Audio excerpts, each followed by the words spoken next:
This is Jazmine with Listen to Your Single Friend. We're going to be talking about the good, the bad, and the lonely.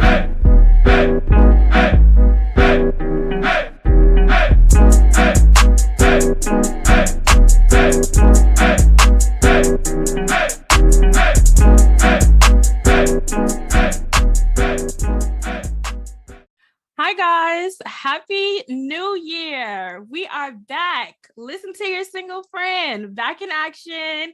2022, it's the new year, but we on the same shit. Okay, no, we're not. Welcome back to the show, guys. This is the first episode of the year. I'm excited. First episode, and I'm joined by a lovely guest. Hi, Meagan. Hi, how are you? I'm great, and I am so excited to have you here. I can't wait for them to learn all about you and what you do. But y'all are going to learn more about her in a little bit. Today's conversation is just going to be about if people should even be dating in the first place. So I think it's going to be really fun, but stick around for that a little bit later. Let's keep the conversation going on Instagram and Facebook. Listen to your single friend. Twitter is your single FRND. Tune into the accounts for on Fridays. We're still doing Screenshot Friday. If you follow the page, you know that we are in the middle of a Valentine's Day secret gift exchange. I am so happy about this. Gifts are my love language, but I really just wanted people to feel the love for Valentine's Day. We're single. We may have dates. We may not. So I still wanted everybody to feel good about Valentine's Day. So the sign up has closed for that. We got 20 something people. So I feel really good about this.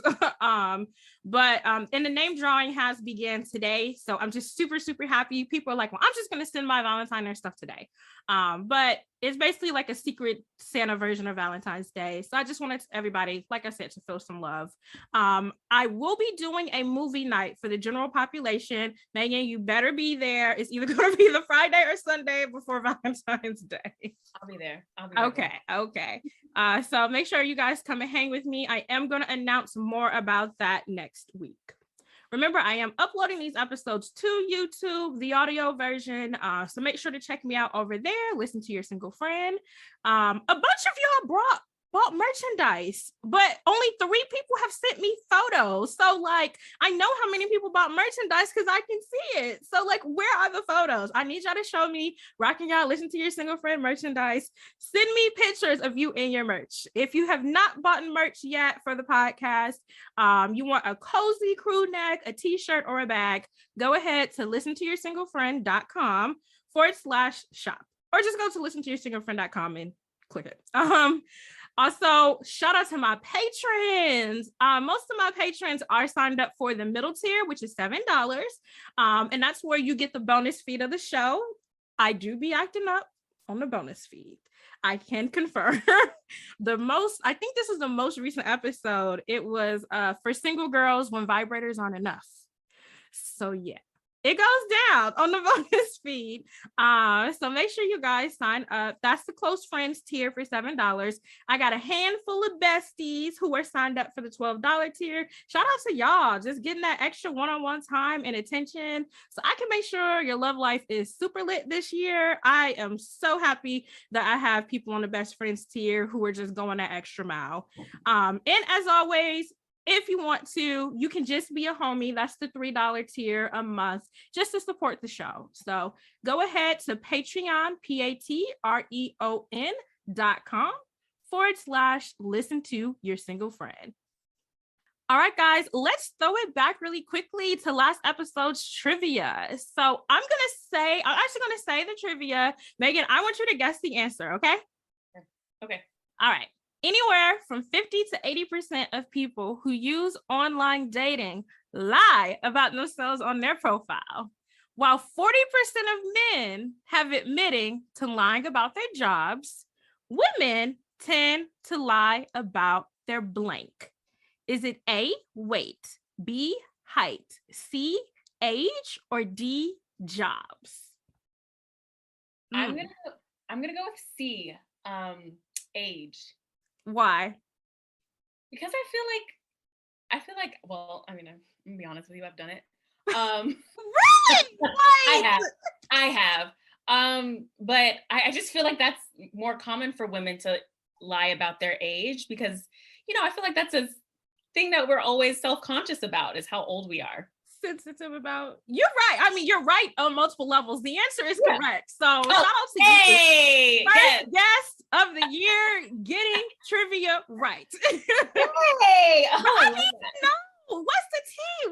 Why did you go higher, younger? Like what you do? Why you? I went a little young. Well, I just went like 2 years younger, and okay, like part of the reason is that I had just turned like 29, and I didn't update it, so it was like year younger. But I mean, it was just a year. It wasn't like I was like 5 years younger, so it wasn't that big of a deal. And then when I went on a date, he asked me my age, and I was like, oh wow, I should probably update that. Oh.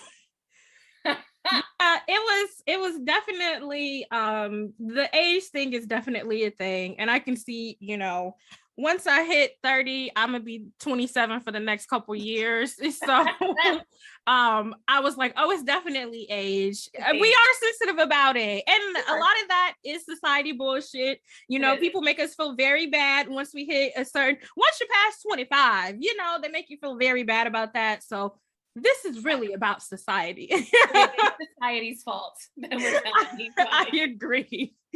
But yes, that is the answer. The answer is C, their age. All right. Now, y'all know what time it is. We have a guest. So it's time to play a game. Megan, so what's going to happen is we're going to play the hot seat. Ooh, okay. I'm going to set a timer for 60 seconds. Oh, okay. Cool. I'm going to rapid fire questions to you. And so you just give me your answer. First thing that comes to your head, okay? I feel like I need a tequila shot or something. I mean, so I've said this before. This is a game I play with my friends. Yes, and it is a drinking game. Now, it's a drinking game. The questions get crazy, and we will ask things just to see, if you're going to answer or not when we play with liquor.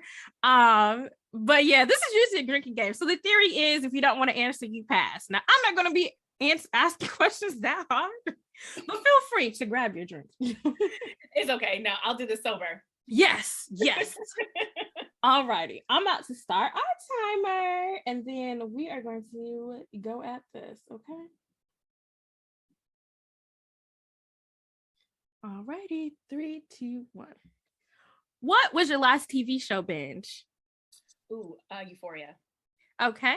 What Black Squid Game do you know you win? Black Squid Game? Yes, the black version. Spades, dominoes, Uno. Okay, if Uno's one, Uno. I would win. What temperature do you think the thermostat should be at? 75. Yes. Okay. If you won $1 million tomorrow, what's your first purchase? Real estate. Okay. Beer, wine, or champagne? Champagne. All righty. If your flight leaves at 2 p.m., what time are you arriving at the airport? 12. Okay. I'm that person. Do you stand any celebs or any TV shows? TV shows, I am a stan for Bob's Burgers. I love an adult animation. Okay. Celebs, no. Buzzer beater, you got it. See, that was not that bad. Oh, it wasn't that bad. I was expecting other questions. Listen, little rated R questions. I was like, if okay. we play in real life, we will be drinking because it goes down. But okay, I'm holding you to that. For the show, we keep it gangster, okay? We just keep it real chill. But thank you, Megan, for playing the game. We just want to have a little bit fun and get to know some things about you. But now's your time. Give us a chance to get to know you better. Tell us who you are, where you're from. Give us your relationship facts. So you know how there's car facts on a car? Tell us what's your relationship status, what's your longest stint single, longest relationship. Give us the relationship facts. Tell us what you do, but we will get into SGC later, so don't get into too much detail. Okay. So I am currently living in Los Angeles. Relationship facts, I am single. I've been single for about 3 years now.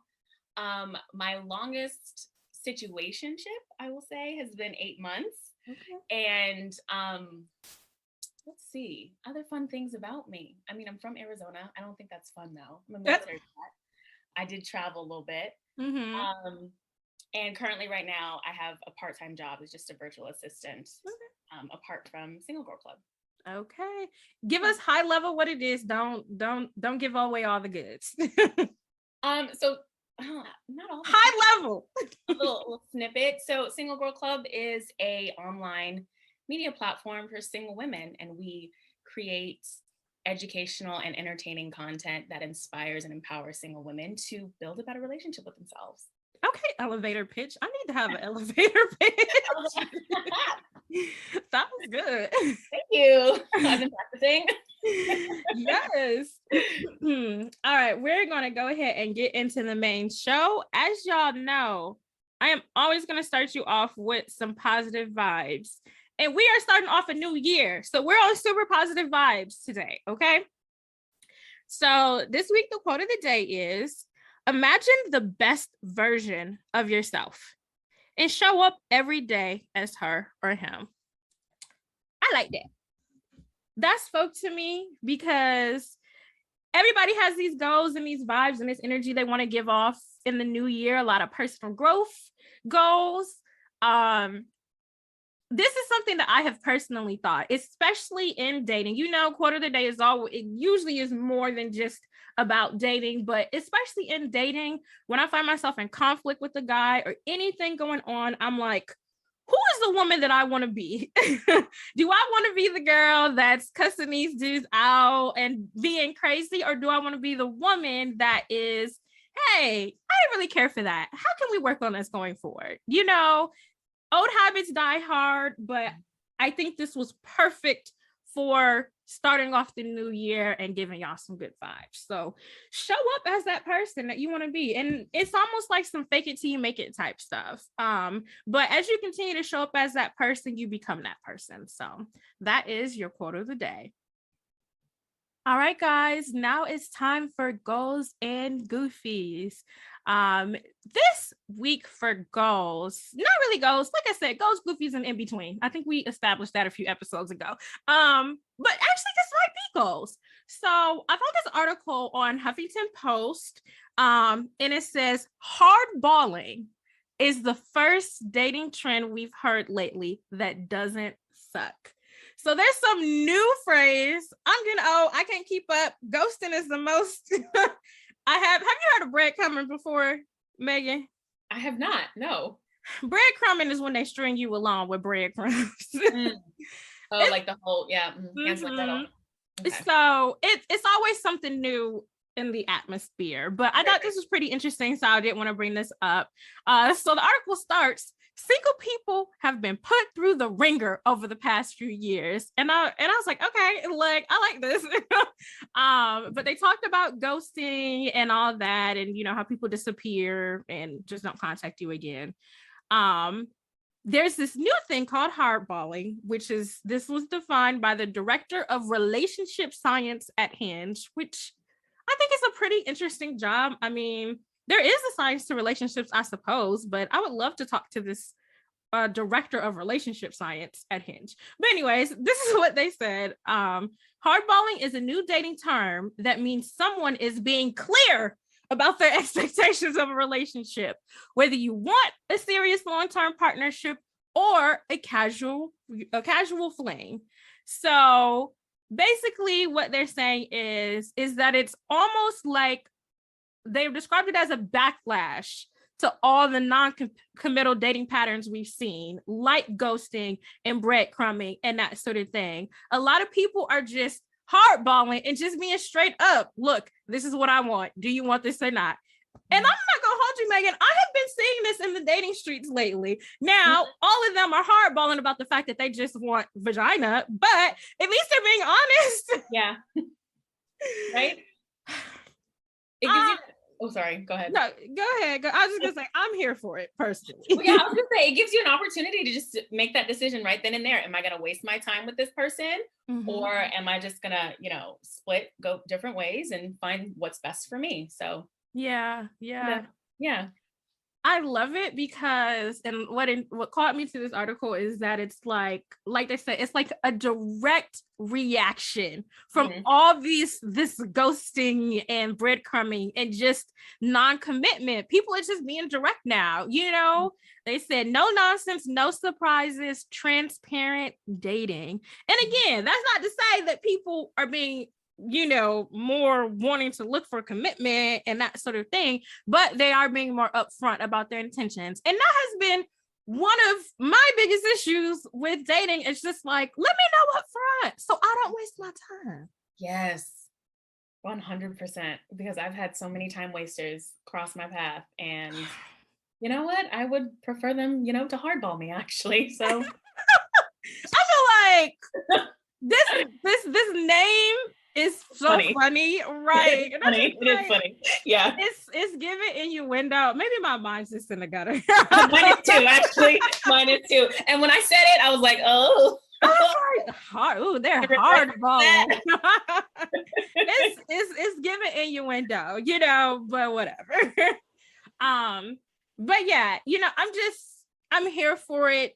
I am so here for it. I am so glad that people in my mind are learning from being ghosted or being the ghoster, you know, and just like, hey, that's not cool anymore. So let me just tell you what time it is and what you're about to deal with, you know.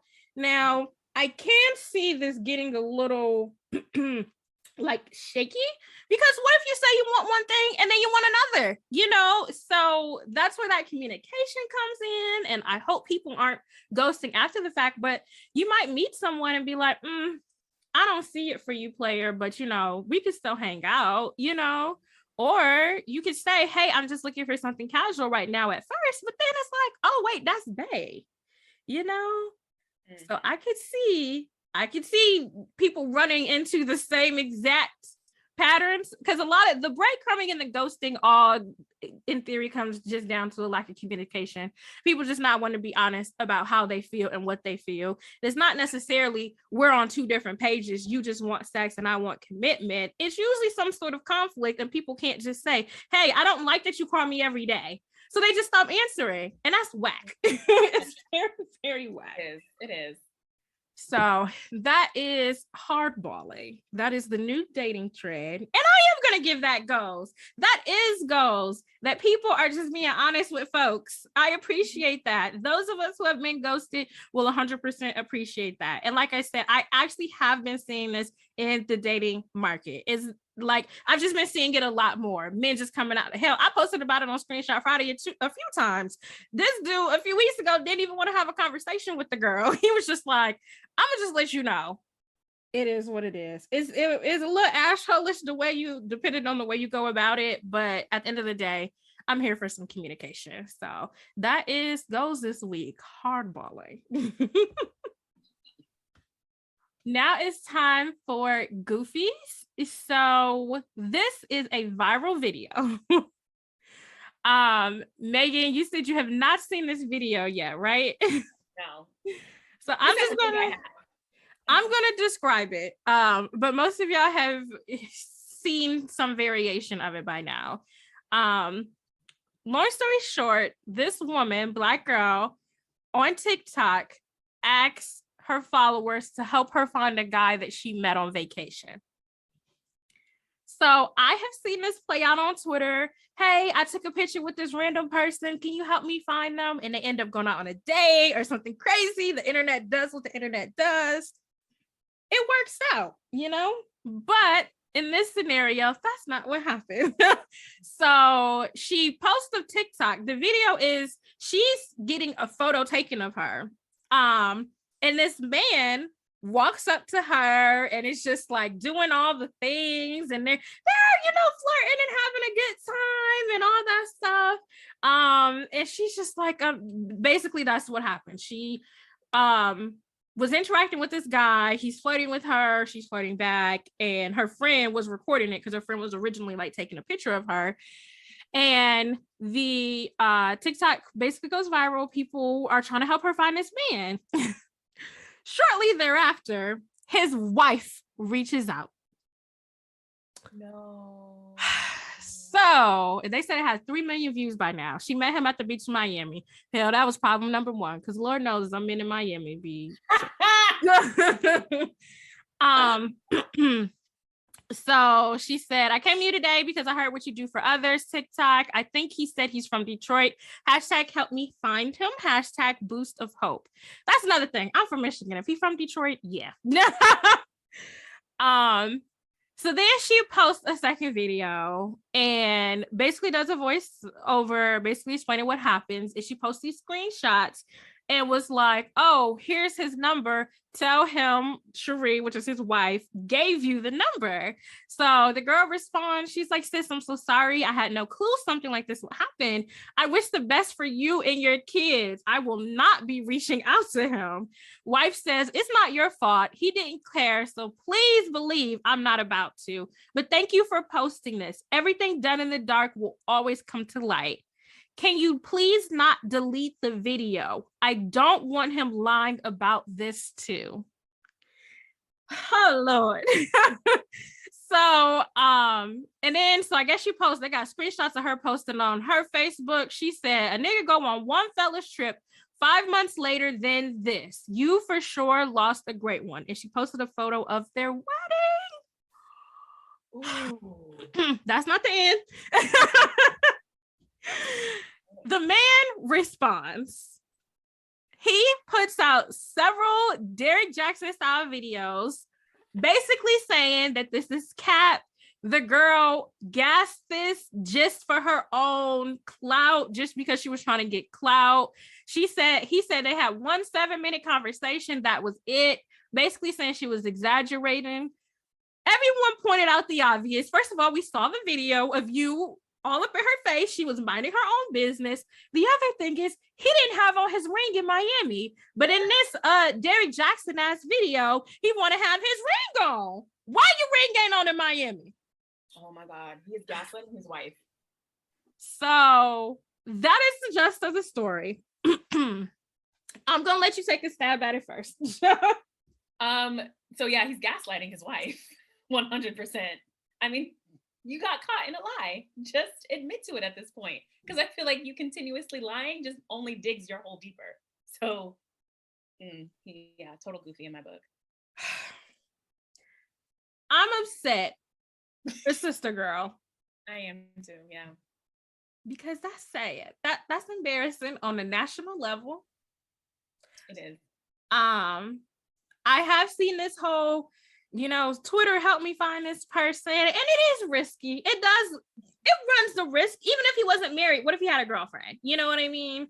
Like, that don't excuse what he did, obviously, but it does run some risk when you have a great, I've had, like, not one night stands, but I've been out and I just had a great conversation or dance or whatever with a complete stranger. It don't always have to be a thing. Yeah. So it is risky when you do something like this. The only point that I will point out is that apparently she posted this several months after the trip. So that's why the wife said something about 5 months later. Mm-hmm.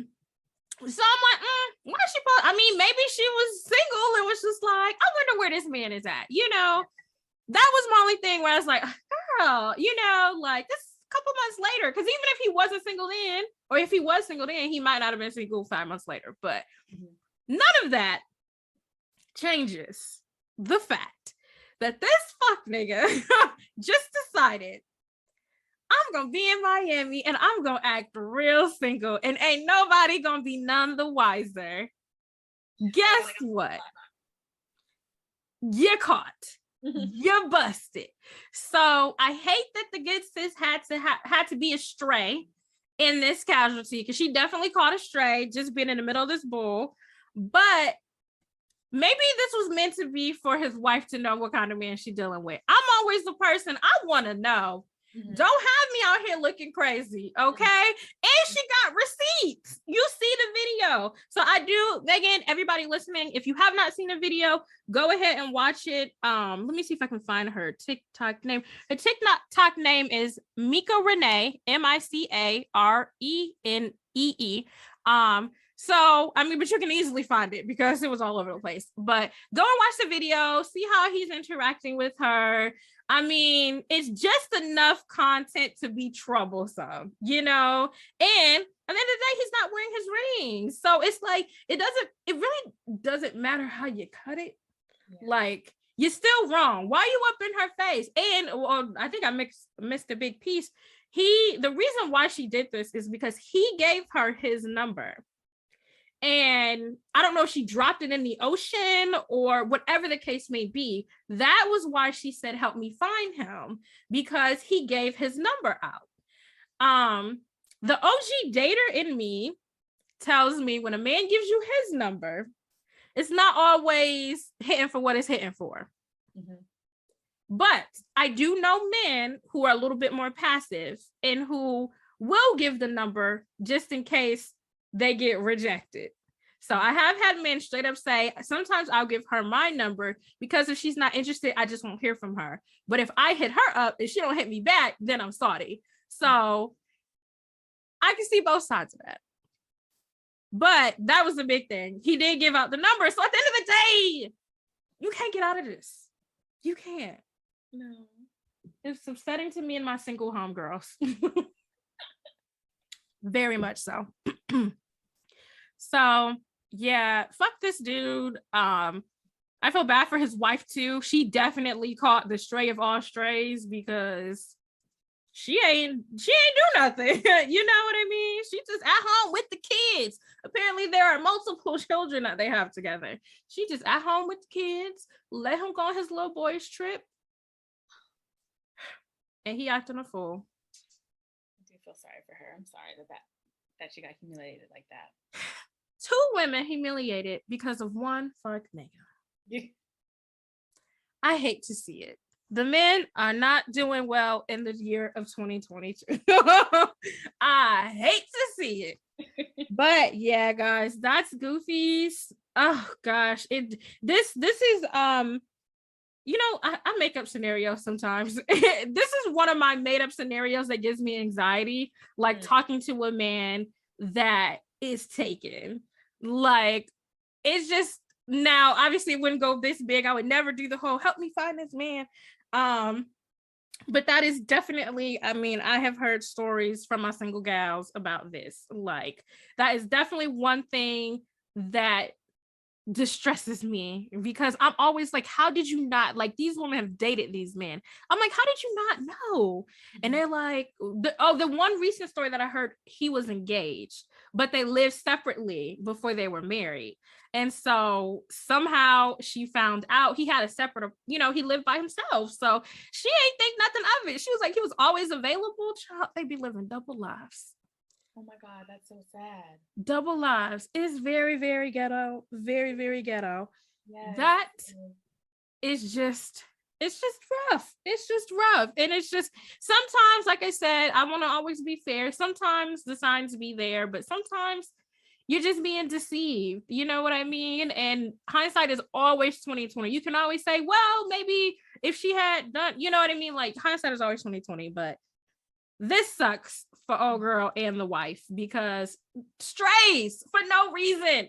And one more thing, with him approaching her while she's taking her pictures and doing her model thing or whatever in the water, you could have just not. You literally interrupted this happy woman's life just to be a fuck nigga, just to add zero value. That is what is frustrating for me. Mm-hmm. You added no value to her life. None.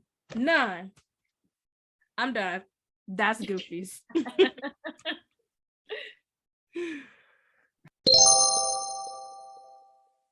All right, guys, now it's time for the main segment.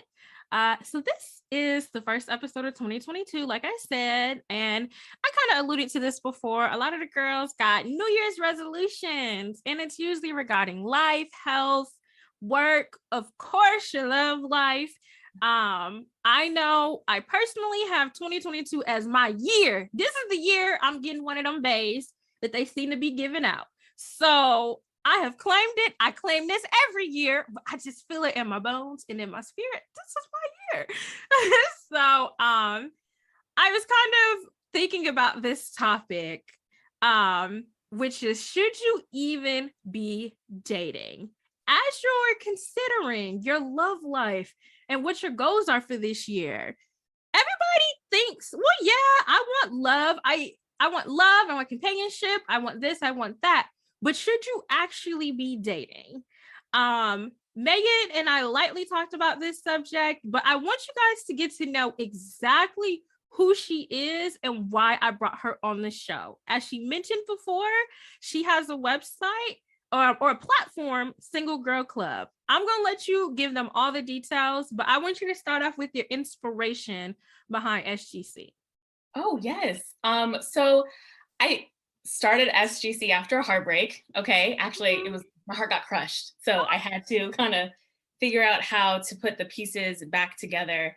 And what I learned in that relationship was that there was a lot of past trauma that I didn't truly heal from, that I was projecting onto my partner. And I wasn't really good at like expressing my emotions. I would kind of, just do the quiet treatment. I didn't have really solid boundaries. So I decided that I was going to take this time, my single season, to really build myself up and build a better relationship with myself. And I thought, I can't be the only woman that needs that. I was like, I'm going to start a community and, help other women do it at the same time. And then also just a platform that I can vent and talk about these difficult times and, get encouragement from other women and have women get encouragement from me. So that's why I started the platform. What is the platform? What does it entail? I know, but where can we find it? What is the whole thing?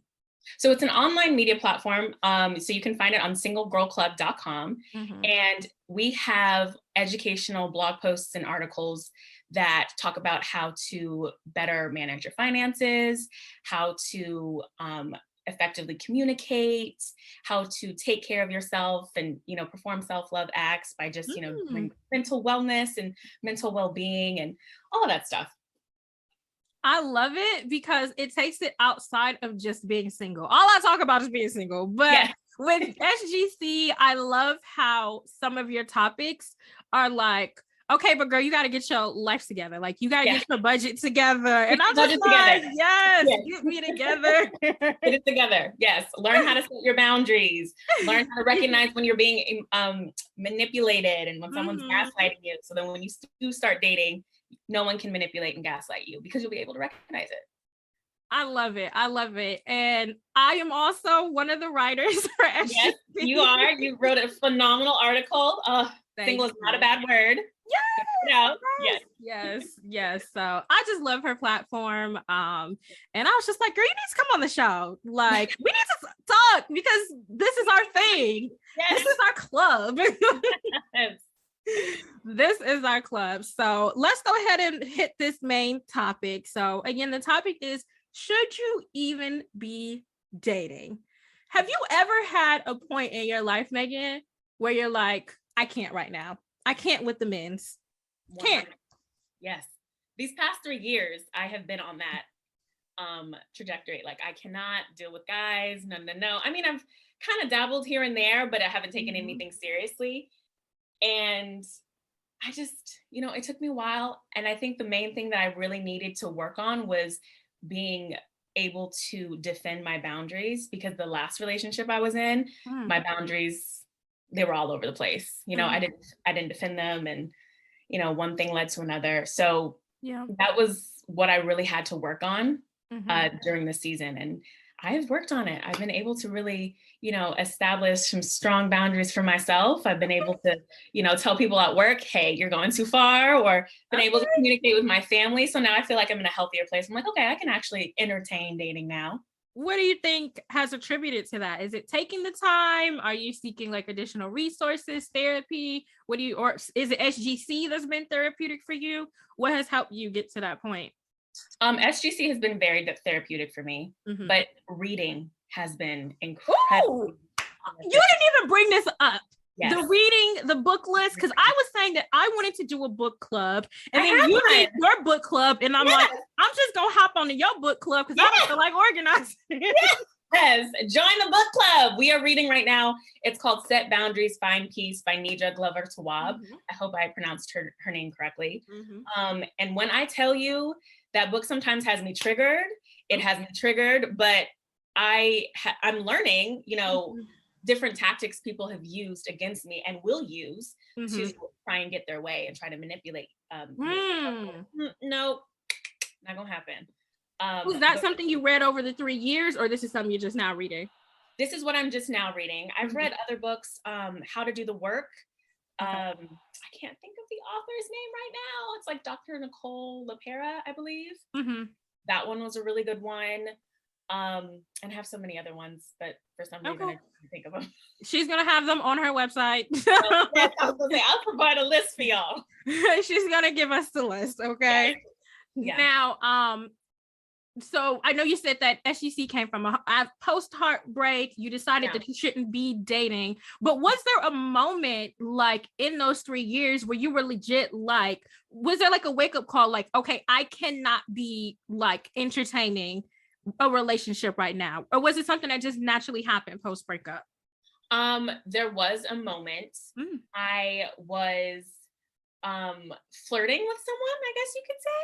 Okay. And like a topic had came up about why I had left a previous job, and that was an emotional roller coaster. Like that job like took a lot out of me. But I couldn't, in that moment, I couldn't give him a response without an emotional reaction. And I was like, oh, I need to learn how to better communicate my emotions and just process them better. Because if not, I'm a water sign, y'all. So I'm a Cancer. I'm super emotional. So I don't want to, yes. So I'm like, I need to learn how to actually process and analyze my emotions and communicate them more effectively for the people that are more logical thinkers. So people don't always think I'm crazy. I'm just like, no, I just have all these feelings and I just need to learn how to, you know, express them in a way that everyone can easily understand. So that was a moment that I was like, oh, I should not be dating because I can't even talk about this. Okay. Yeah. Was it was work, that the work situation that you couldn't talk about, that was, or was it the breakup that was triggering that reaction? The specific work situation that arised, that like emotion, but I still had things from that, you know, that breakup that I did not want to talk about. The reason why I asked you that is because I want to point out that sometimes the reason you shouldn't be dating is not always because of men in relationships. Yeah, it's true. That's very true. Weirdly, I have been through something very, very similar. And I definitely went through a phase in my professional career where I'm just like, you know, I mean, unfortunately, I'm just like, and you and I are similar in that I'm just an ambitious person, very much a go-getter. And I'm just like, work is very ghetto, and it was stressing me the fuck out. And it's like, I did not have the capacity at that time. I didn't have the capacity to be dealing. I would have loved to have a partner when I was dealing with those difficult things, like already have had a partner to support me during that time frame. But dating someone new, it's like, you don't, and what we're going to get into is, in theory, don't bring people into your shit. You know what I mean? Like, that's rude. Don't do that. Yeah. You know, I know that I got all this baggage right now. Don't bring new people. If it's your partner, obviously your partner supports whatever, but don't be bringing new people into your shit, basically. My most recent, like, so I've talked before about dating burnout. So I go through phases of dating burnout where I'm just like, I just can't. I just can't. I'd say that these phases can be anywhere from a month to like 3 months. It's usually never longer than like 3 months, but sometimes I just need time to just do me and not be worried if he texted me back or not be worried about what he got going on or the things that aren't working, or you know what I mean? Like sometimes I just need space. I just actually recently took a dating break because in the fall, I was hitting them streets heavy, honey. I was dating a lot. It was crashing and burning just as quickly as it was starting. So I dated multiple men. It was a Thottum, hot girl fall, whatever you want to call it. I was dating a lot of men in the fall. Some I was really, really into. Some was just, hey, I'm having a good time. You know what I mean? But unfortunately, it's just like after so many crashes and burns in a short time frame, I need to sit on the bench for a little while. And that's what happened. I was just like, the month of December, I was just like, I'm chilling. I don't want to worry about nothing. I don't want to stress about nothing. I'm just doing me. Once the last guy on my roster got off, I was like, I'm not adding anybody new to this team. I don't want to deal with anybody else right now. Like, I felt like it took a lot out of me. And just like we need to rejuvenate, we have the weekends for work to rejuvenate. We go on vacation and get away from real life. Think of it not even as burnout, but just a vacation from the hoes. Like for me, I'm just like, I just needed that time. I really, really did. And I feel like I was feeling triggered by certain things. And I was being very presumptive when I was talking to men. I'm just like, I already know how this gonna end. So why does it even matter? So that's where I want to start with this. One of the biggest signs that you should not be dating is when you already walk into a situation and think you know what's about to happen. 100%. 100%. I think that once you start dating, you have to be open-minded. Yeah. I mean, because if you go in with a negative mindset, more than likely a negative outcome is going to happen, right? So you have to be a little bit more positive and just be like, I could be surprised by this date. This is an opportunity for me to really get to know this person. So let me just ask this person like questions like I would ask a friend, or really get to know that person. Yeah. And we have to practice detachment. Like we have to, because we can't get attached too quickly. And that really hurts us in the end. So, doozy. Yeah, that detachment thing is real. There is definitely a fine line when you're dating. And I want to give us dating folks some grace. It is hard having a lot of start and stops. You know what I mean? And so it doesn't necessarily mean something like bad happened or we got our heart broken or we got played. It's just a lot of starting and stopping. Yeah. And sometimes that gets exhausting and sometimes that gets tiring. So I give us grace in that aspect, but it's like taking a seat, going on the bench, deciding that you don't want to date right now is not a bad thing. And it does not have to be a reaction to trauma. So I want that to be very, very clear. And it doesn't have to be a reaction to anything in particular. Just, I need some me time, But if you're going into a situation, and I have definitely been there, and I'm just like, I'm just going so I don't get fined. Like I already know he just wants sex on the first night. They don't ever want to try. They don't want to date. It's a self-fulfilling prophecy. Like you said, if you put that negative, if you put that negativity on top of the situation before the situation even allows itself to, come to fruition, it's just like you already have beat yourself to the punch. It's self-fulfilling prophecy. And hey, that person may not be a partner, or, it may turn out to be a shitty situation, but in dating, it only takes one. Yeah. And who's to tell you that this is not the one? Yeah. You could be surprised. Be open-minded. Exactly. Go and have fun. At least get a free drink out of it. I mean, period, poo.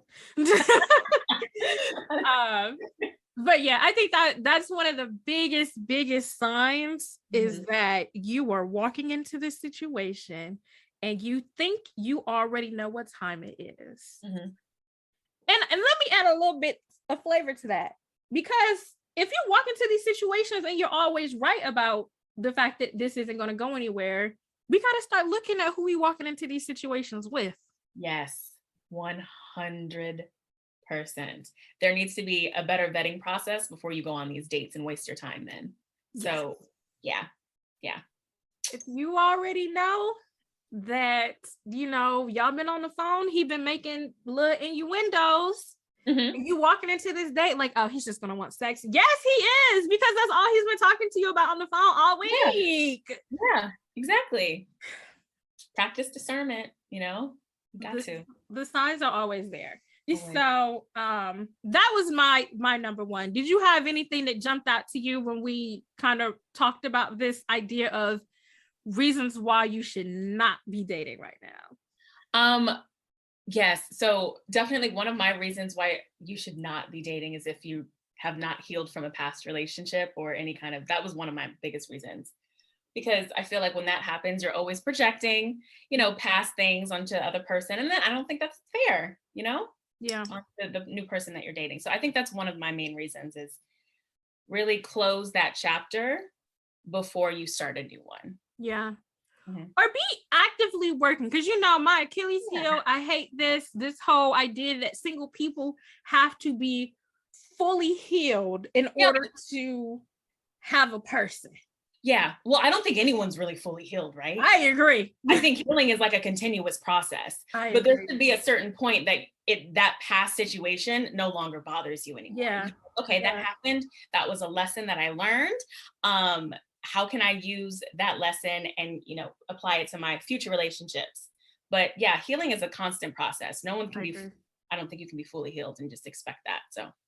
And I have learned that about it was the triggers that made me realize it. It's like, you think that, okay, I've done the work, I've processed the situation, and then you hear that song. Oop, yep. Or you smell the cologne. That's what it is for me. Oh God. The cologne is one for me. Okay. I'm down. You see the whole energy shift. It's just like, yes, you're like, now I'm pissed. But I thought I was good. I thought I was good. Again, healing takes time. Okay. It is not linear. Okay. It could be good one day, and the next day you all fucked up. And that's completely fine. Okay. Because that happens. Yeah. But it's just learning when those triggers happen and how you work with it. And yeah, I think that's the biggest thing. The first 10 times I heard the song, I cried, but that 12th time, I was good. You were good. I was good. I may have cried 1 or 2 more times after that, but I was good. You know what I mean? Yes. Triggers is gonna trigger. It is what it is. But I do think that people do need to be mindful. When I was researching this subject, one thing that did not occur to me, but is a very big one, is moving in between relationships too fast. Yeah. I know women who cannot be single. Ooh, yeah. And I'm just like, and I don't say nothing if they don't ask me, but I'm just like, you've been dealing with someone for a year. You can't just not, you know what I mean? Can you take a month? It's just a minute. More than a month. But can you, I really would like us, and I was going to say this earlier, to repackage breakups as grieving. Like, if we use the word grieving more often when we refer to breakups, I think we would take it a little bit more seriously, and we would take others a little bit more seriously. But breaking up is a grieving process, and you already said it. It's not linear. It is literally, I feel like I've said this before on the show, it's literally just like the stages of grief when losing a loved one, except he's still alive and he be around, and I saw him at brunch. That is 100% true. Because one day you angry as hell, and then the next you're like, oh, I've come to accept it. I'm absolutely fine. And then the next you're emotional. So yes, you have to go through a grieving process, and it's completely fine. But I do think it's important to just take some time and just kind of, ask yourself, what was the lesson in that relationship? Because I think that every single relationship is a lesson. It teaches us something. People that come in our lives are teachers. We learn something from every single person. So we have to sit down and ask ourselves, what did I learn in that situation? What is it that, what did I learn? Yeah. Exactly. Oh, I definitely agree. And I noticed, like, and I know men like this too, who just cannot be single. Yeah. And I'm just like, I ain't judging, but I'm judging. Like, Okay, you just got out of a 1 year, 2 year relationship. Like, you will hear about couples who, you know, ended up together after someone went through a big breakup and it worked out fine. But if this is a consistent pattern and you are always moving on ASAP and not taking that time to process, sit down or get sat down. That's how I feel about it. Yes, 100%. You need to learn who you are without another person. And I think that's what that breakup, you know, that breakup time will teach you, is who are you without another person. And you don't want to be codependent on a relationship, right? You want to take that time to like form your own thoughts, you know, get back to who you are, form your own identity, get in touch with who you are as a person. So yeah. And some people, that's the big one. Some people do not want to take that time. Don't.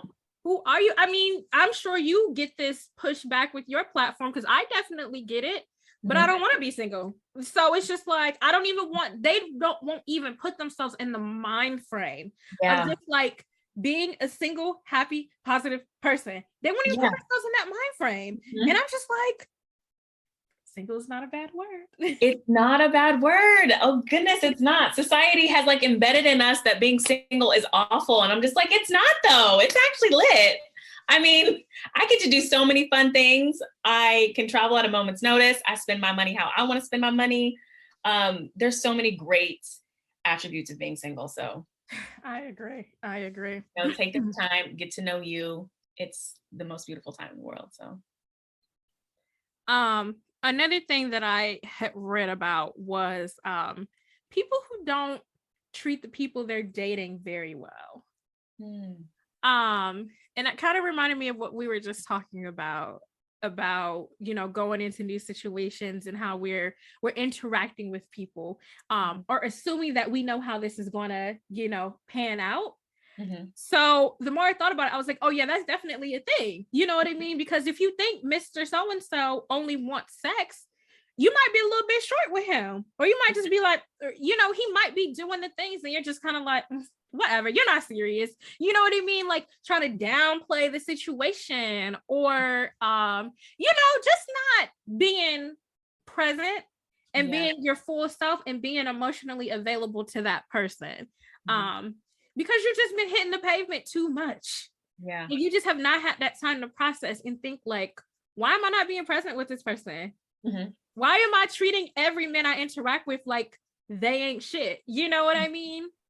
Why am I processing all my dating situations the same way? Why am I just not being a good time? Like you said, just a good time, get some drinks, have fun. When it gets to that point, you shouldn't be dating. Exactly. You should not be dating when it gets to that point. It's time to do some soul searching. 100%. Find your soul. Now, you talked about this earlier, but when you're going through transitions in life, and so work is one thing. I would say grief, losing, you know, death in the family, that sort of thing. I'll be honest. I didn't lose anyone, but I was having a difficult family situation last year. I was like, I don't want to be alone. I just don't want to deal with this by myself. I should not have been dating at that time. I definitely had a wall up, like for sure. And I liked the guy I was dealing with at the time, but I had a wall up because I'm all my heart and emotions and expenses over here with my family. I'm just here so you can take me out to drinks and tell me I'm pretty. You know what I mean? And it didn't end well. In retrospect, I'm happy the situation happened, but I knew, and I told him up front what was going on. And I was just basically, that whole situation was so unlike me. The way I dated that man was so unlike me. Like everything that I did in my interactions, and I wasn't treating him bad. It's just like, I wasn't on my player shit. I wasn't, you know what I mean? I was cutting corners and skipping steps. And, you know, I was letting him lean on me emotionally, and I was leaning on him emotionally, and I shouldn't have been doing that. It was too early to be doing that kind of stuff. I was at a tough stage, and it crashed and burned for multiple reasons, but namely, I should have allowed myself. I think it's normal to be dealing with something difficult and want to have support, but again, bringing somebody else into your shit is not cool. Yeah. Well, I mean, that's why I feel like it's when you're going through things of difficulty, it's always great to have, those solid friendships, those people that you can truly count on and lean on, that you feel comfortable being vulnerable with. So, those situations don't happen. So they don't happen as often that you bring someone else in. Yeah. But I mean, don't beat yourself up. I mean, you needed comfort, and that's okay. And now going forward, it was that's not the route that you're going to take going forward. And again, it was a lesson. You learned something.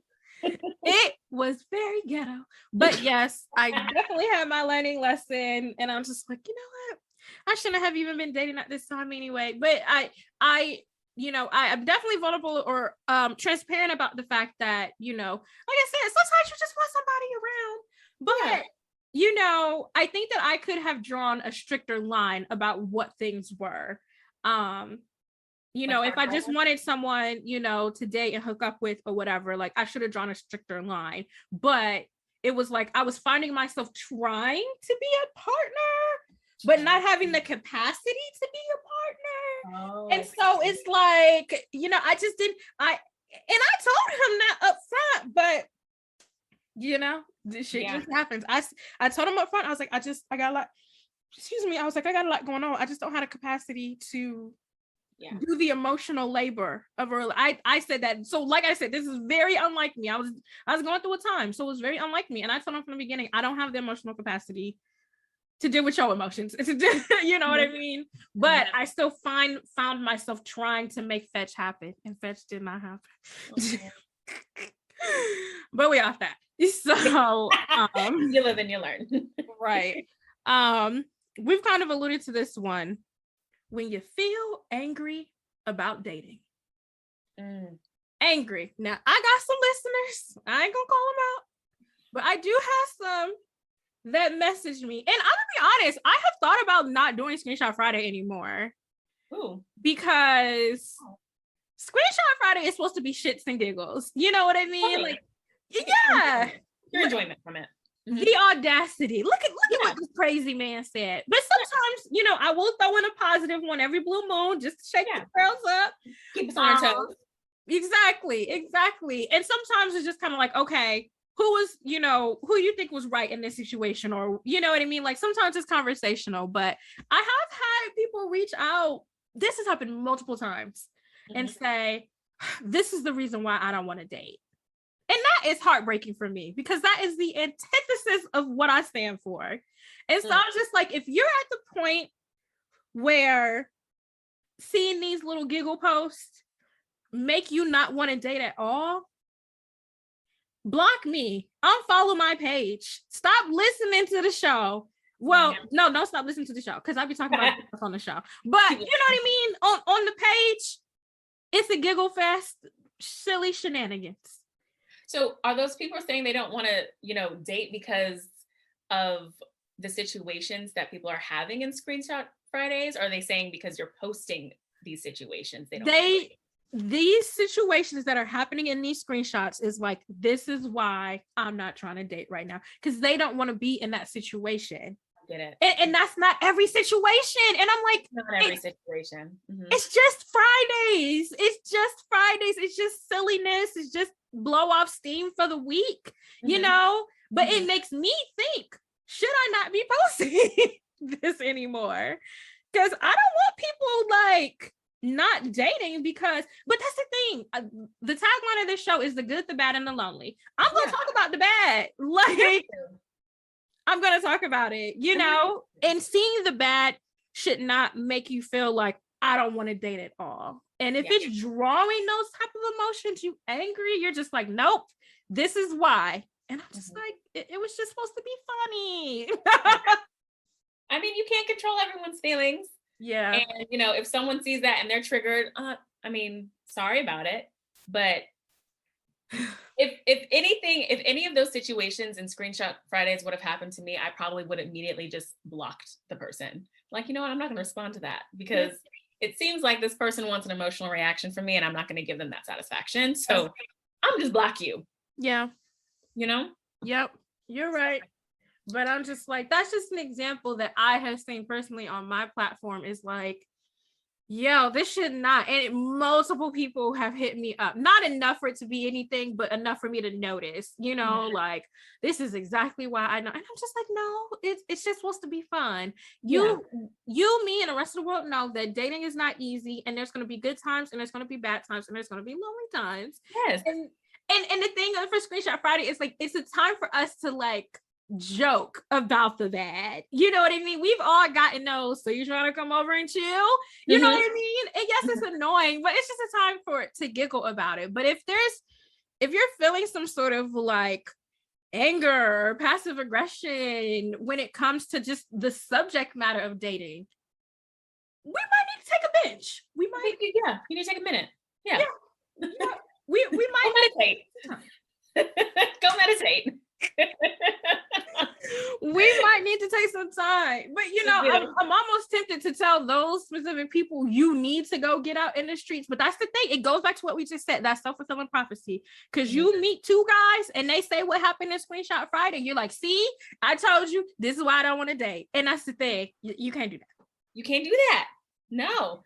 And then, I mean, look out for the red flags. If you're on a date and you see a red flag, be like, okay, I'm not gonna see you no more. Point blank, period. Let's be done with it. Yeah, let's just be done with it. What did you have for us? What else do you think? Should you even be dating? I think for me, well, I think this is a personal one for me.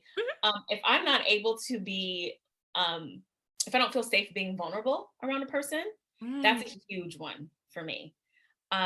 Because I like having intellectual conversations, but I also like having conversations, you know, about things that kind of like strike feelings and emotions. Okay. More serious dating, I guess. But if I don't feel comfortable with that person, or if I don't feel like I'm in a comfortable space in a comfortable space, period, I don't think you should be dating or I should be dating.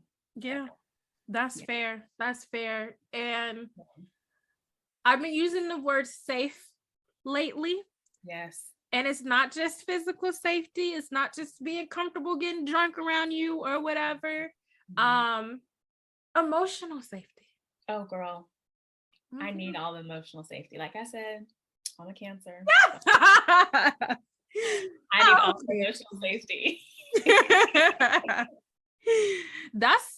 It's true. That safety thing is so real. Like, can I be vulnerable? Yes. Or can I talk to you about something that maybe you did that I disliked, or probably feelings, and it might have been unintentional on your part, but can I have those conversations with you? And can you not have an emotional reaction or get angry or irate when I have that, you know, discussion with you? Because then I'm just like, oh, maybe you shouldn't be dating if you can't have those kind of conversations, and vice versa.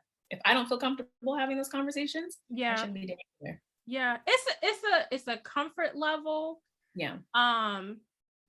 And I think when you're dealing with someone, particularly when it comes from that emotional safety aspect, it's just like, are you making me feel safe? But is this also a me thing? I think that one's twofold. Okay. Because it's like sometimes you may be dealing with someone and it's just like, I don't know if I'm ready to open up yet.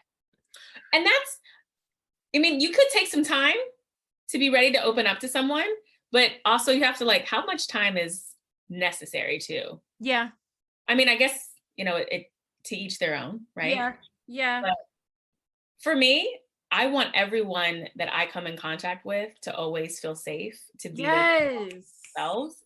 So if I am ever dating someone and I don't feel safe to be my true authentic self, even in the one date, I'm like, oh, I can't date you. Yeah. You're right. Yeah. That safety thing is a big one. And really that emotional safety it's a really, really big one. If I'm fearful of being vulnerable, period, of letting my guard down, we got some work to do. Oh yeah. If I feel like, because it, like I said, I do think it's twofold, because it's like sometimes it is the other person making me feel like, he said he's cheated on every partner in the past. I don't know if I feel that's a red flag. Yeah. If he tells you that he's cheated on every person in the past, I'm immediately like, oh, can we get the check? Right. I don't know if I want to let my guard down. I mean, I wouldn't even continue that conversation. But being single for so long, sometimes it's like, I don't want to let my guard down. You know what I mean?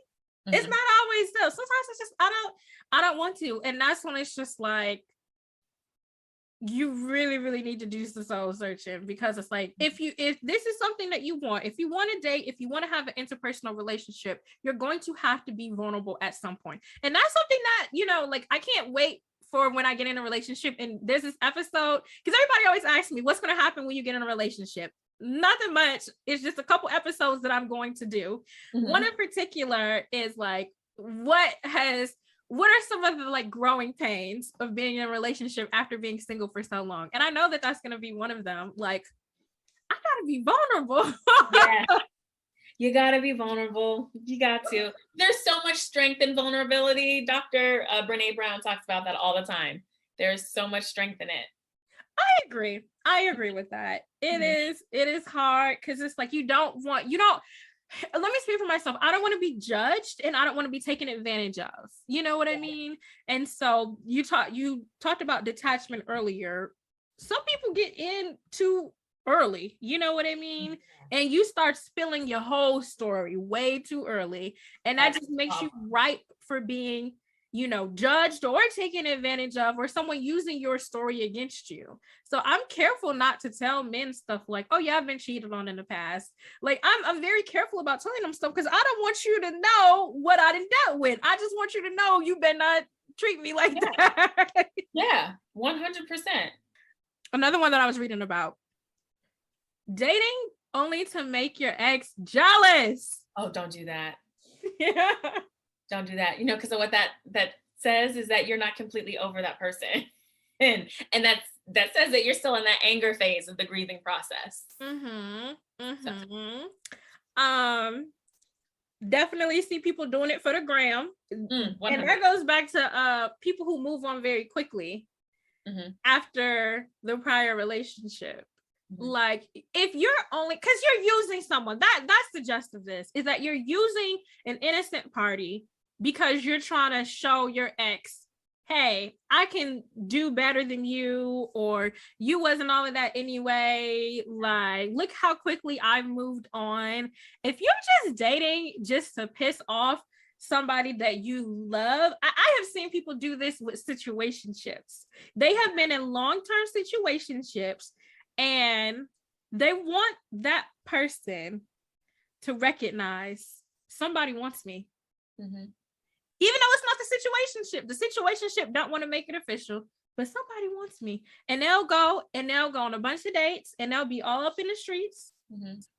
And what did you show for that? He still doesn't want to be in a relationship with you. And that's a hard cookie to swallow. It is. And that's when you need to go on the bench. And chill. Because they exes for a reason, child. 100%. It didn't work out for a reason. Take that as a sign, girl. Period. Take that as a sign. This is a good one. Ooh, yes, I'm ready for it. You expect that finding a partner will fix all your problems. Ooh, that is a good one. Yes, having a partner is not going to make you happy. Having a partner is not going to fix any of your problems. There's no one coming to save you but you. Like, you have to be able to save yourself. Drop the mic. Okay. So don't think that your life is going to be so much better when you have someone by your side. I mean, that's a really good one. It's hard though, Megan. I know. I knew that was going to be the one. It's hard though. Yeah. I've been single for a really long time. Well, same. I've been single for a really, really long time. And so it is hard. I mean, obviously we have these platforms now. We've done the work, but it is hard to feel like, but when I get a person, then life is going to be better.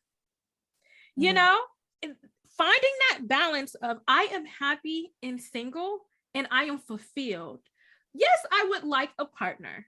Yes, I would like something serious, but not from a sense of, I've said this before, I don't like the other half thing.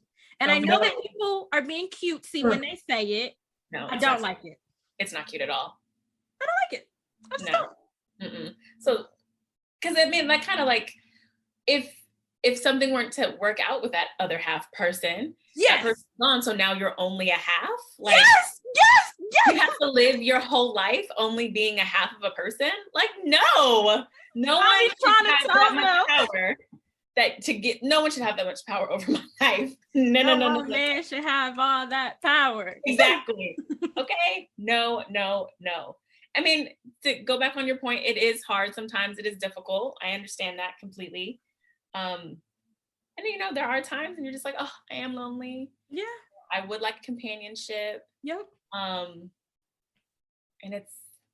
those are difficult, but my mom tells me this too. She's like, marriage is hard too. So the grass isn't always greener on the other side. There are things that you have to deal with in your married life that is so difficult that married people wish that they were single. Yeah. And vice versa. So it's all about being content or trying to be content and happy in the season that you're in. Exactly. Because you just hit on a great point.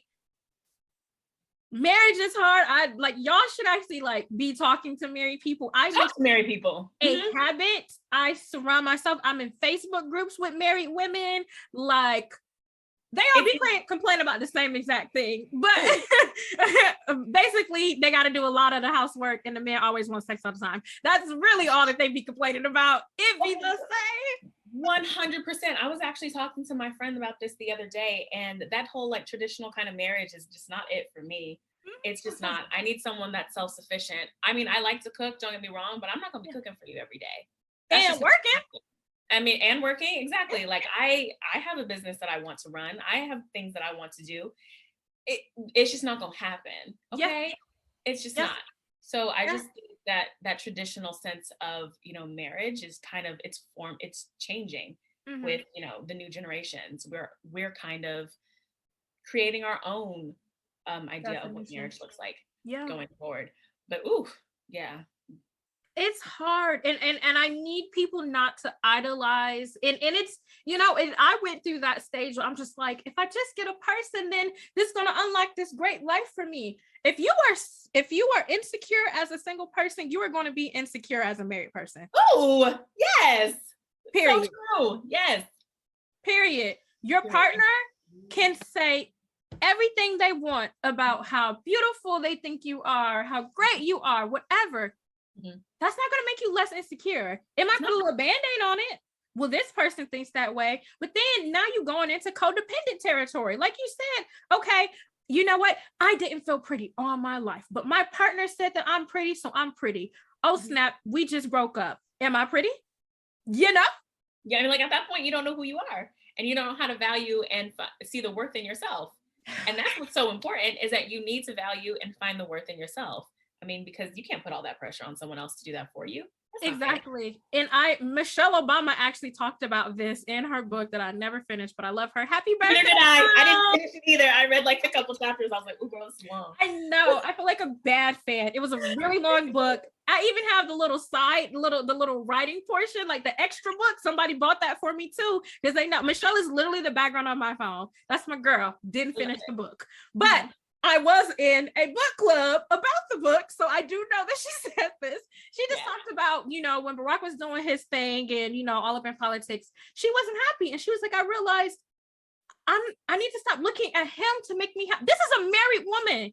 She was like, I need to stop looking at my partner to make me happy. I need to make myself happy. And that's when she did start setting boundaries. You got to be home these amount of days. You got to do this. You got to do that. That's when she did start setting those boundaries for herself, because she's like, I need to work on me, and I need to do things that fulfill me. So being independent and being fulfilled, and finding that validation in yourself as a single person just makes life better for you when you're married. We don't just be saying this stuff just to be saying it. Talk to married people. Seriously. Talk to them. Yes, because Seriously. Seriously. Okay, let me see. I mean, I got a lot more, but well, let's keep going. Okay. Let's ask all the questions. I got a lot more. Let's touch on every topic. This feels like a personal attack. It says you've had at least 3 crash and burns in the last year. That was personal. They're talking about me. They said you need a time out. 3 strikes, you're out. Is that what they're saying? Period. That's what they're saying. 3 strikes, you're out. They said not only must you be truly exhausted, but perhaps you're in rebound overdrive. I like that. Rebound overdrive. Yeah. I got to the point after all my crazy fall dating, I did get to the point. I did start dating again in the new year. But my energy was different because I took that time. Yes. Because I took that time. All them crash and burns, I'm like, okay, what did I learn from you said this earlier. What did I learn? It doesn't have to be a relationship in order for you to have learning lessons. I was like, what did I learn from these situations? Where did I go wrong?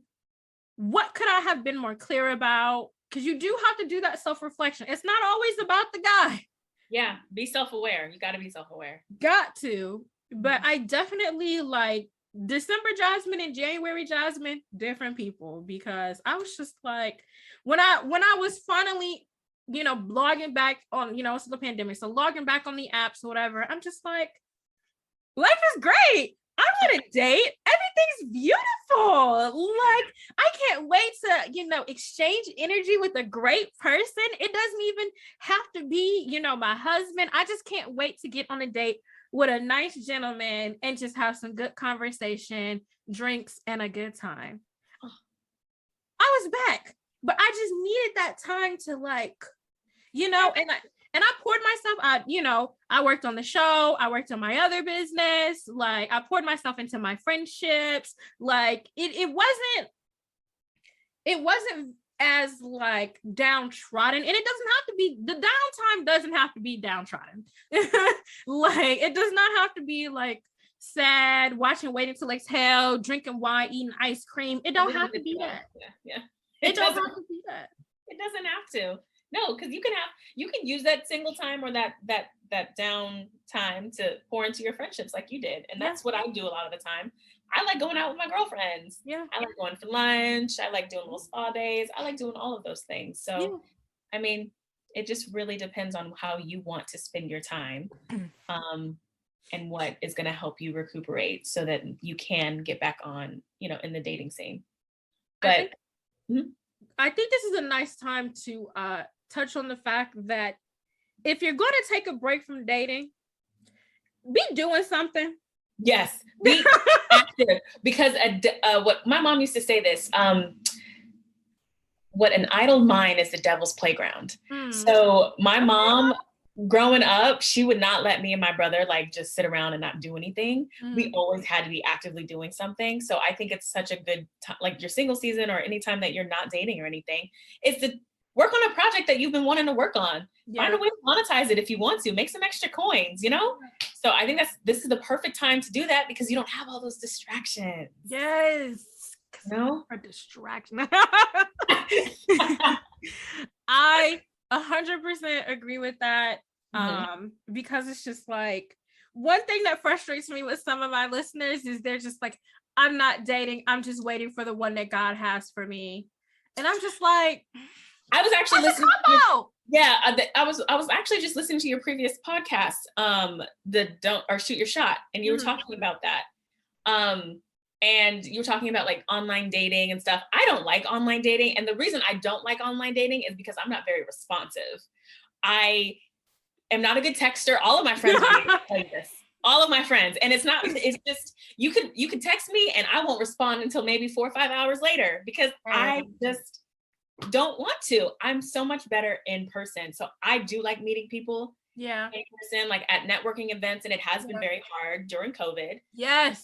Because, obviously all that shit was shut down. Yeah. Home. But when, society opens back up, I will definitely, start doing that. But yeah, online dating is kind of difficult for me. My energy isn't in the online space when it comes to dating. It's more present when I'm in the moment.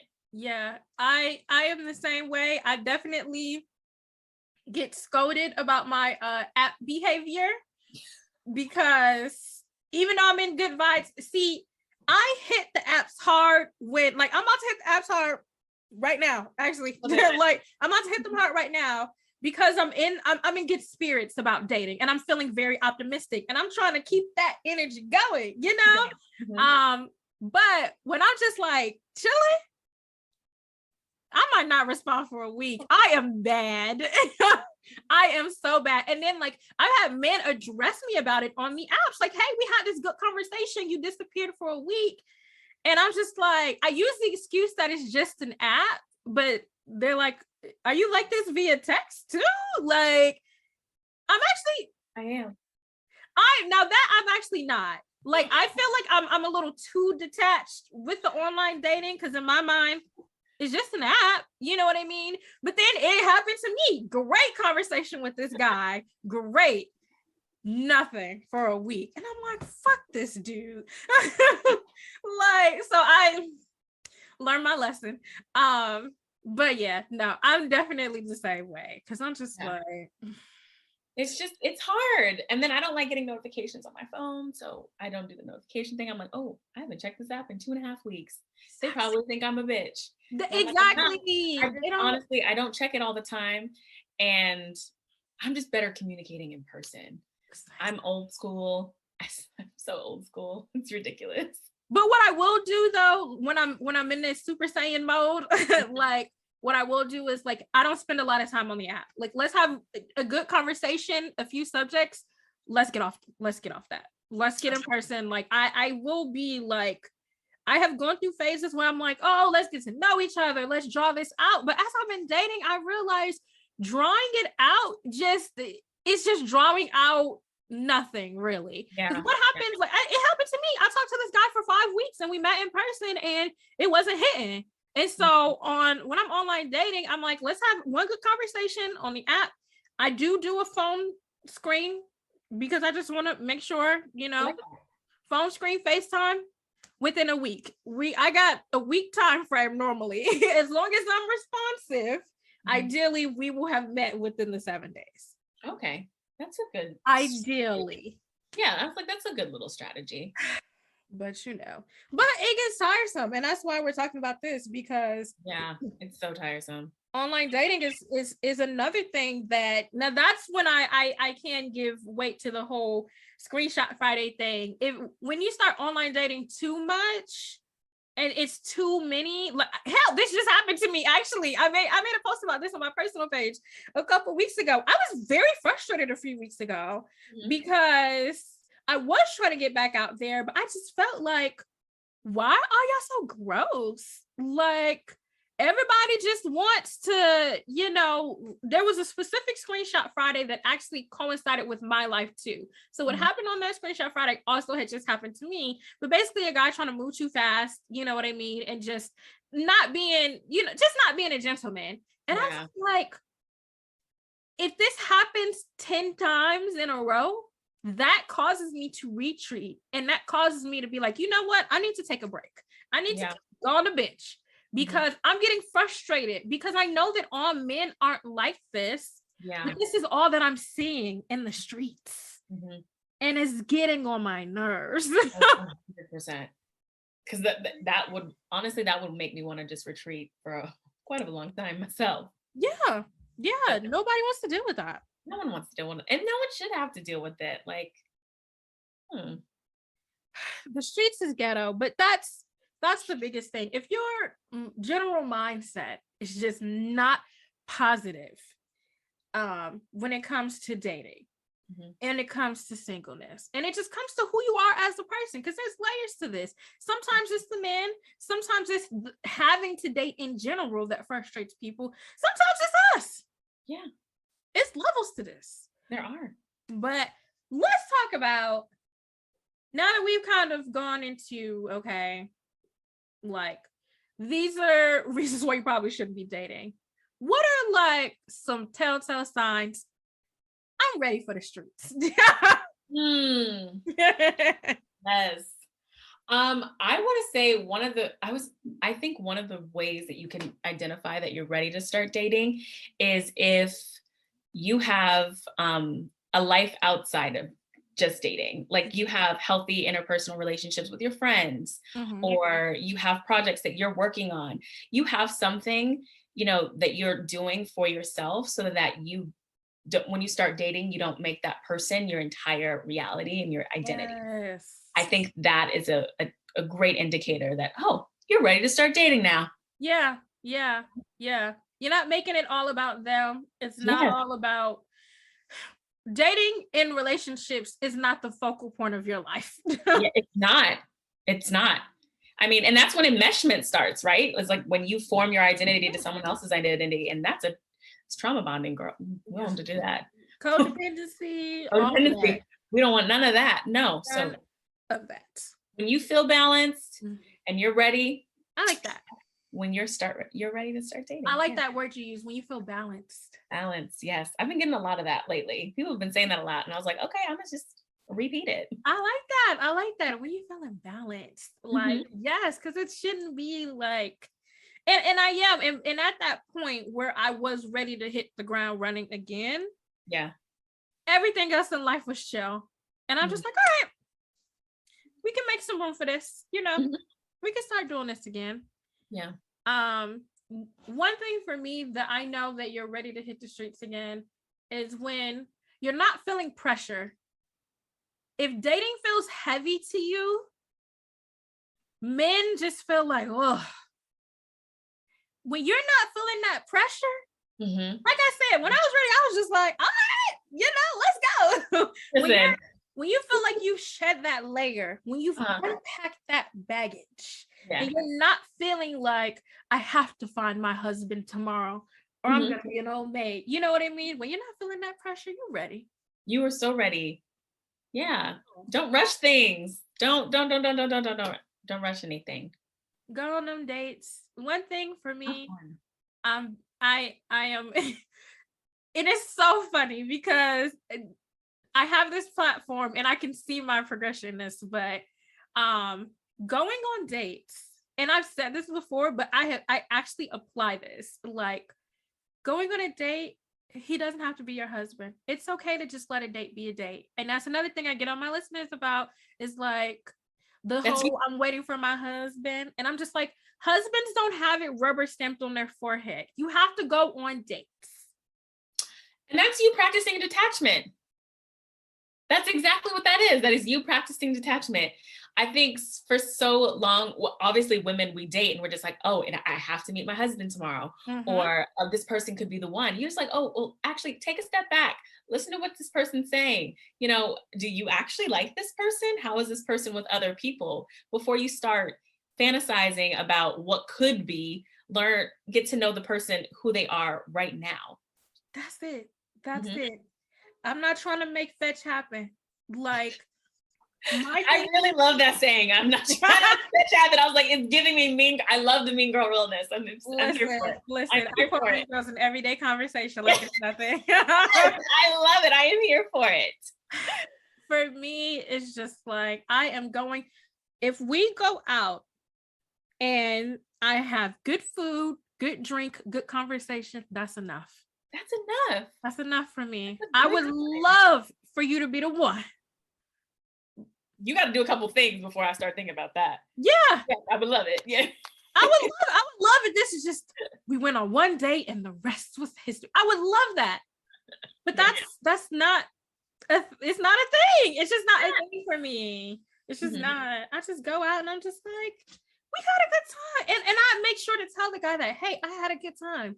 I always give men a second date. As long as the first date wasn't like I'm unattracted to him or anything crazy, I always give a second date. Because the first date to me is, can I kick it with you?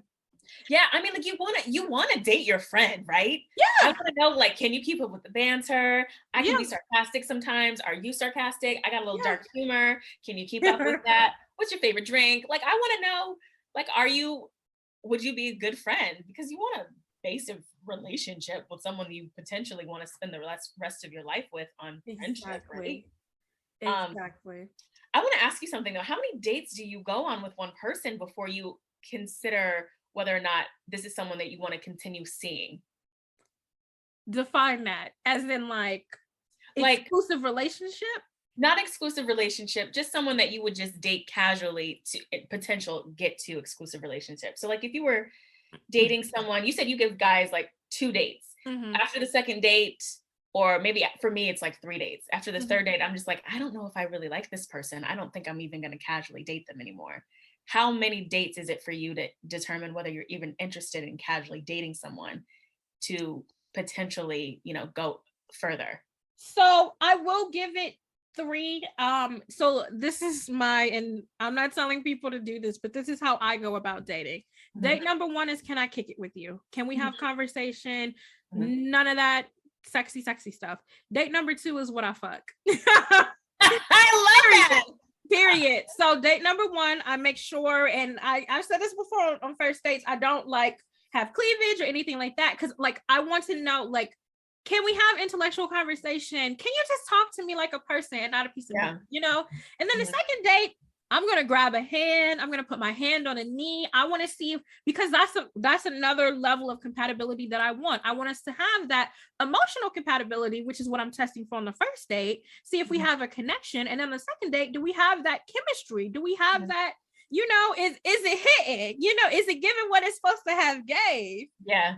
On the second date, at that point, I'm like, okay, this is basically make or break. Third date, I want to see, is this really you, or are you just trying to fuck? Like the third date is where I usually have men figured out by third date, third week, or third month. I've said this before. It's something with 3s and me. It is a great number, girl. It actually does not take 3 months for me. Honestly, 3 weeks is just, I ask the questions, and I make sure I dates are things. This is a chill date. This is an active date. This is what people, what I mean? Like, I create environments in my dating life to make sure I've seen you at different levels. Usually by the third week, I know he don't really respond like I want him to. Yeah. It just is what it is. But I will give, I for sure will give men a second date just to see if that chemistry's there. If I'm feeling like, it's just not there, this is more of a friend vibe, I'll let them know. But definitely third date. By the third date, I know what time it is. Same. By the third week, I know what time it is. I was just thinking about this earlier. I'll probably do a bonus episode about it. I usually know. Yeah. I usually know. And I don't always listen to myself. Yeah. I do not. I usually know, and I don't always listen to myself. Period. That's just what it is. Like by the third week, I'm like, man, the communication's not there. But I like him by the third week. And I want to keep talking to him. And I like the other things about him. You know what I mean? And so it's like, he's hitting some of the boxes, but he's not hitting them all. And I'm willing to, I have been guilty of overlooking some of my needs just to see what's going to happen, because I'm hoping and praying that what I see ain't what I saw. What I saw was exactly what I saw. And that is something that I'm working on this year. I got a reputation in the past for being very cutthroat and cutting men off very quickly, just because Virgo, I just don't have time for the nonsense. Now I'm working on just being honest with myself in these situations and just still no nonsense, but being realistic about why this isn't going anywhere. So it takes me a couple dates, but after that, I'm just like, I ask the questions. I'm very big on asking the questions. And a lot of women get scared. And I'll talk about this on another episode, but a lot of women are scared to say the things. Have you ever had an STD? Do you cheat on your partners? And you don't have to do it interview style. You know what I mean? That is the art to dating. Is that you don't have to do an interview style, and you don't have to do it on the first date. Do it on the phone call. Oh my gosh, my friend was telling me about how she got cheated on. Isn't that crazy that people be cheating? Have you ever cheated? Well, that's also an indication that you're not ready to date if you're not ready to have those hard conversations, those difficult conversations. Like, you should be like, okay, if we're talking about, being intimate with one another, have you had an STD? Let me know all of these things. You should be comfortable having those difficult conversations. Period. Anything else for signs that you are ready to date? I think I pretty much went over. I think we went over a lot of great signs. I can't think of anything else. I got one more. Ooh, tell me. You meet someone that makes you ready to date. Oh yeah, someone that you feel comfortable with. There you Yes. go. There you go. Someone that's easy to be yourself around, you know? Mm-hmm. Yeah, there you go. Yeah. We gotta get some, warm and fuzzies. Well, lightheartedness, Yeah.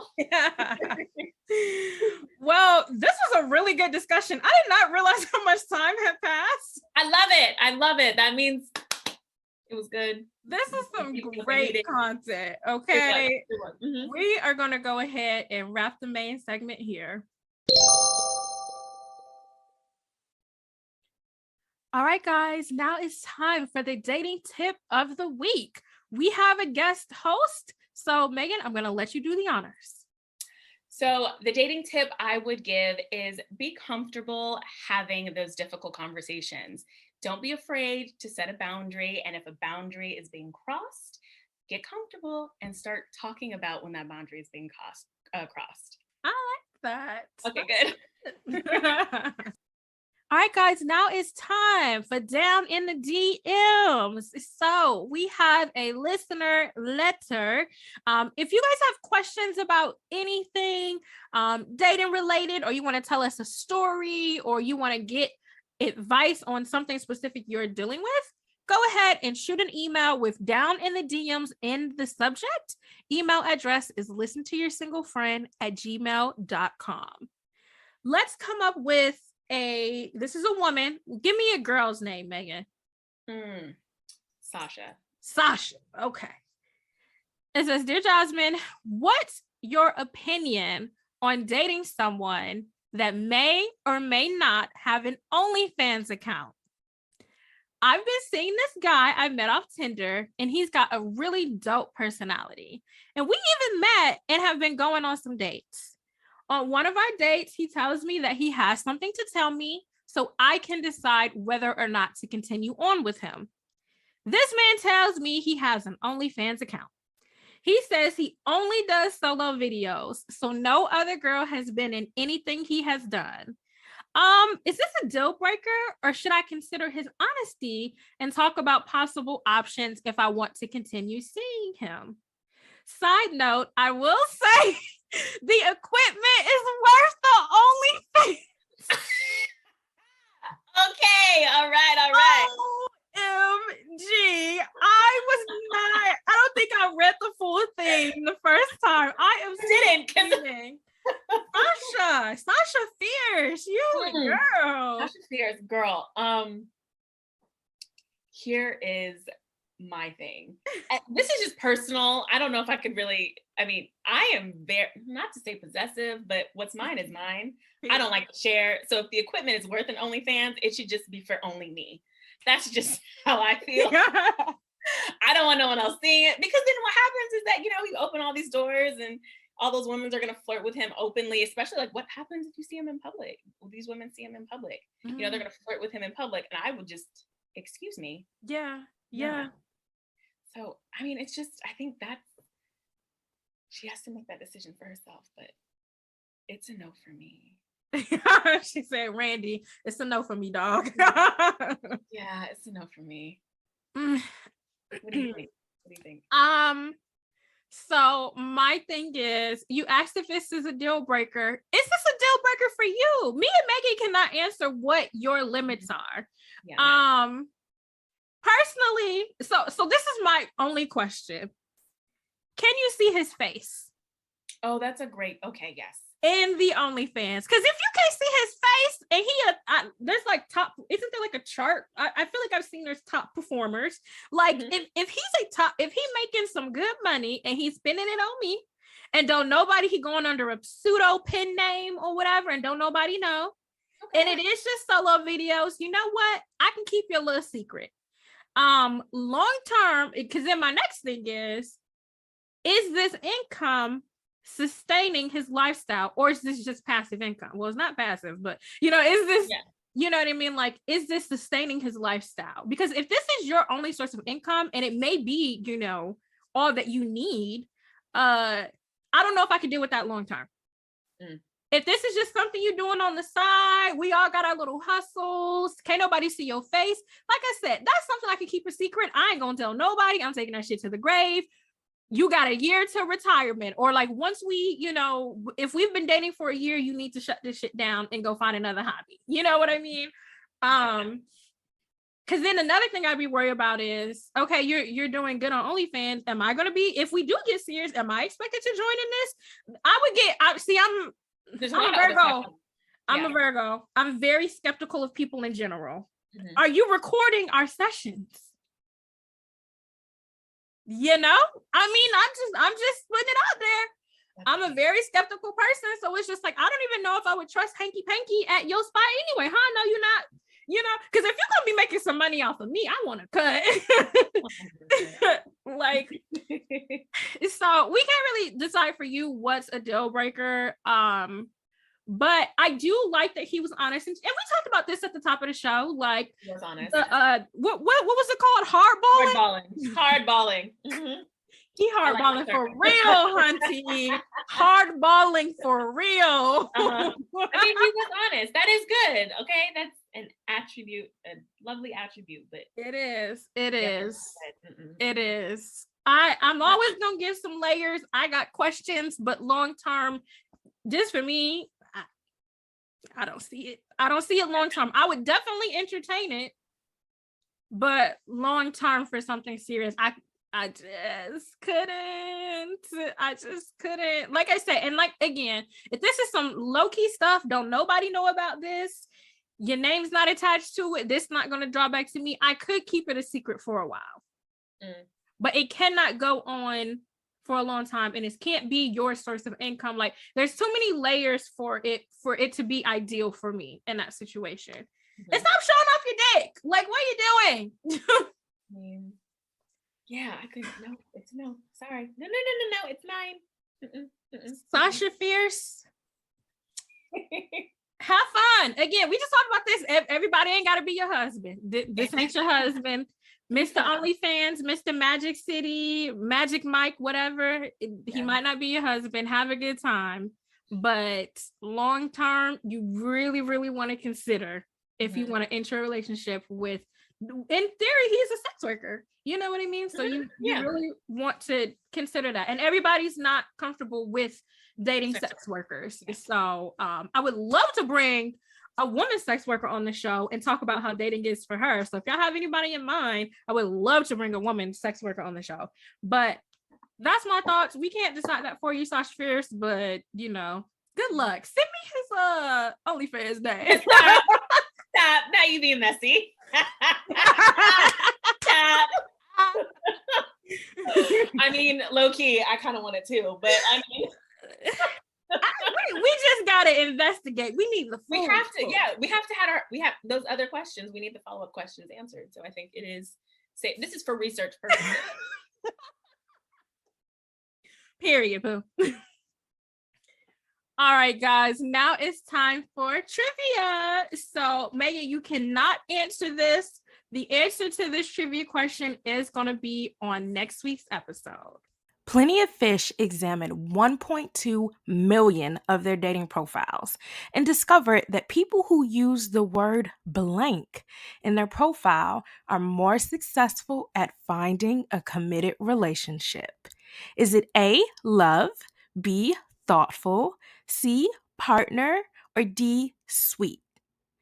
You'll have to find out on next week's episode. All right, guys, this wraps the show. Megan, this was fun. I had so much fun with you. This was a great discussion. This is fun. I hope people got something from our discussions. I so too. I really, really enjoyed this. Thank you so much for coming. I love your platform. I want to give you the opportunity to shout out your links, your Instagram. The Instagram is good to follow too. I share stuff from her Instagram all the time, so you've probably seen it before, but give us your spiel. How can we find you? So you can find my Instagram. It's single.girl.club because someone else has Single Girl Club, which is like rude. But we're gonna report them. So single.girl.club.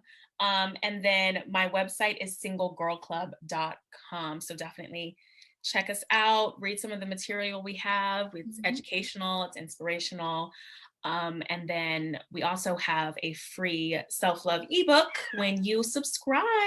Okay. We have a couple other things working in the works right now, so I'm really excited about it. Yes, check us out. In the book club. And the book club. Oh, thank you for reminding me. You keep forgetting about the book club. I keep forgetting about the book club. Because I just started it. So we just started a book club.